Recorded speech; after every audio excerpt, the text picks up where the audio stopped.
dalam berbagai kesempatan masih banyak orang yang mengatakan bahwa ini akan mengundang perhatian internasional. Saya katakan tidak. Bahwa ada kelompok sipil yang membawa senjata api, senjata rakitan, dan senjata tajam yang jelas-jelas dilarang oleh undang-undang. Kami terbiasa tangan kosong, kami bukan pengecut.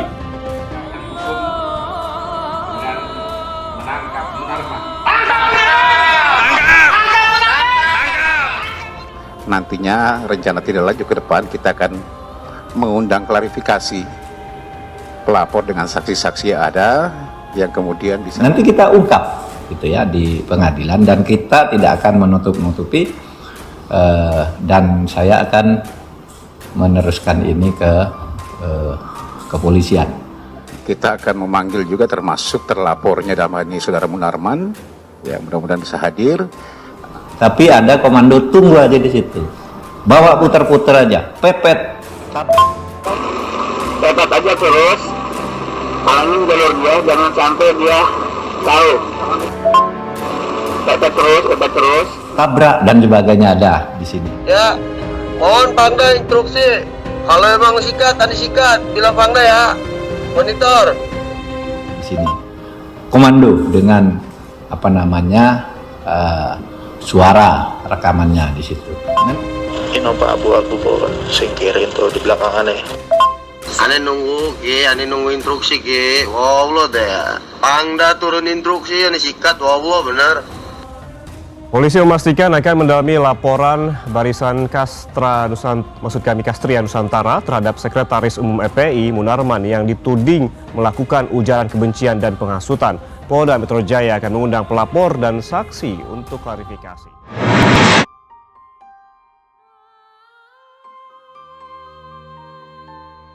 Hasil investigasi Komnas HAM terkait di kilometer 50 tol Jakarta Cikampek, Karawang, Jawa Barat, Senin 7 Desember 2020 telah dipublikasikan secara terbuka. Tim advokasi 6 Laskar FPI yang keberatan dengan temuan Komnas HAM itu ternyata sudah menyiapkan amunisi baru. Ex-Sekretaris Umum FPI Munarman mengungkapkan, pada Sabtu 16 Januari lalu, tim advokasi telah menempuh upaya hukum ke International Criminal Court atau ICC. Ya betul, tim advokasi melaporkan ke ICC melalui Office of Prosecutor, kata Munarman yang juga anggota tim advokasi itu. Salah satu hal yang melatar belakangi ditempuhnya upaya itu adalah lantaran ketidakpuasan kubu FPI atas narasi yang dibangun oleh Ketua Komnas HAM Ahmad Taufan Damani. Pernyataan dari Ahmad Taufan Damani selaku Komnas HAM Republik Indonesia justru menyudutkan 6 korban pelanggaran HAM berat, makin memperlihatkan sikap authentical conduct alias tak beradab, kata Munarman. Munarman juga mengatakan Taufan Damanik dan Komnas HAM memahami konteks peristiwa tragedi tewasnya 6 Laskar FPI yang ditembak polisi. Tim advokasi 6 Laskar Front Pembela Islam atau FPI bereaksi keras atas pernyataan Ketua Komisi Nasional Hak Asasi Manusia atau Komnas HAM Ahmad Taufan Damanik yang menyebut korban sempat tertawa-tawa sebelum terjadinya aksi penembakan. Bahkan tim advokasi menilai Taufan semakin memperlihatkan sikap tak beradab.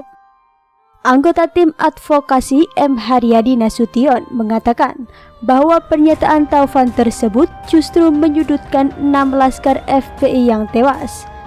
Padahal menurutnya Taufan menjadi pimpinan Komnas HAM Republik Indonesia yang menjamin tegaknya HAM di Indonesia dengan menjaga kredibilitas dan independensi.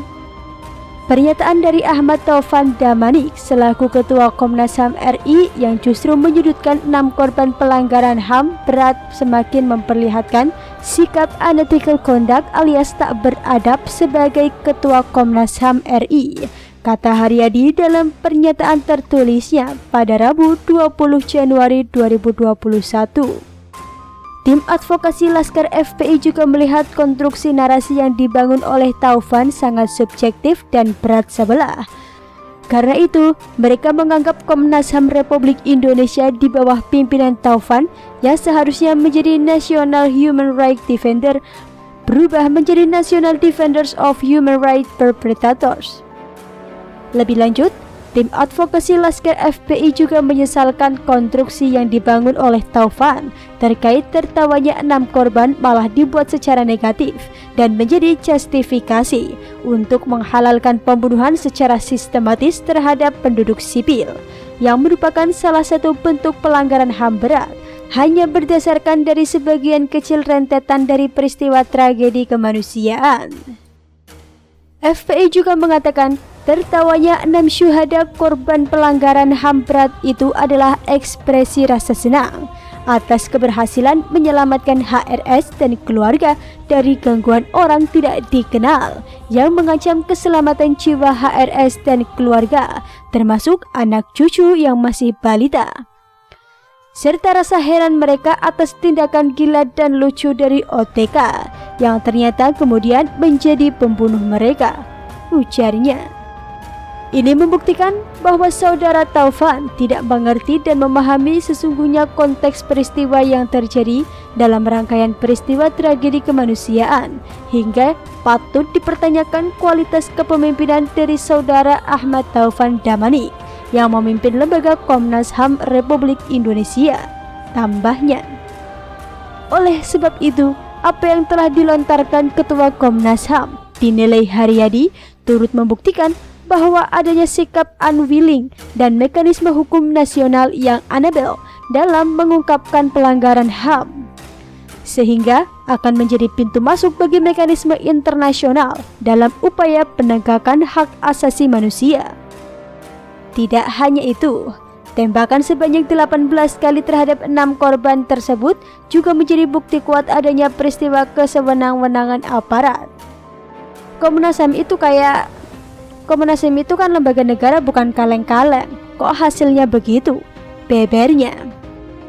Atas kekecewaannya tersebut, tim melaporkan peristiwa tersebut kepada ICC yang dilayangkan pada 16 Januari lalu. Laporan dikirim kepada juru bicara dan Kepala Departemen Luar Negeri ICC Fadi El Abdallah. ICC diminta untuk mendesak pemerintah Indonesia menghentikan kekerasan, intimidasi, dan kriminalisasi yang dilakukan aparatur negara terhadap warga negaranya sendiri. Bukan cuma ke ICC, tim advokasi juga sejak 25 Desember sudah mengirimkan laporan ke Komite Against Torture di Geneva, Indonesia terkait dalam konvensi anti penyiksaan yang sudah diratifikasi melalui Undang-Undang Nomor 5 Tahun 1998. Katanya, sebelumnya, Komnas HAM menyebut 6 laskar khusus pengawal Rizik Syihab sempat tertawa saat merasa berhasil mengelabui anggota polisi yang tengah melakukan pengintaian di tol Jakarta Cikampek. Mereka juga disebut telah melakukan provokasi terhadap anggota polisi sebelum akhirnya tewas tertembak. Hal itu diungkapkan oleh Ketua Komnas HAM, Ahmad Taufan Damanik, dalam diskusi bertajuk Di Balik Serangan Balik Laskar FPI dan Blokir Rekening pada Minggu 17 Januari 2021. Damanik mengatakan itu merujuk pada rekaman suara atau voice note percakapan 6 laskar khusus pengawal Rizik Syihab. Mereka tertawa-tawa bahwa mereka sudah bisa mengakali polisi, kata Damanik. Selain tertawa, dari rekaman suara itu diketahui pula 6 laskar pengawal Rizik Syihab mencoba melakukan provokasi. Salahnya yakni berupa menubruk kendaraan milik anggota polisi. Selain itu, baru ada tembakan-tembakan. Itu yang menyebabkan 2 orang tewas, ujar Damanik. Damanik juga menyebut kasus kematian 2 laskar pengawal Rizik Syihab ini Komnas HAM tidak mengkategorikan sebagai bentuk pelanggaran HAM. Sebab kematian itu dipicu adanya tembak-menembak antara kedua belah pihak. Polisi tentu punya diskresi untuk melakukan tindakan seperti itu, karena ada pihak lain yang melakukan provokasi dan tembakan, jelasnya.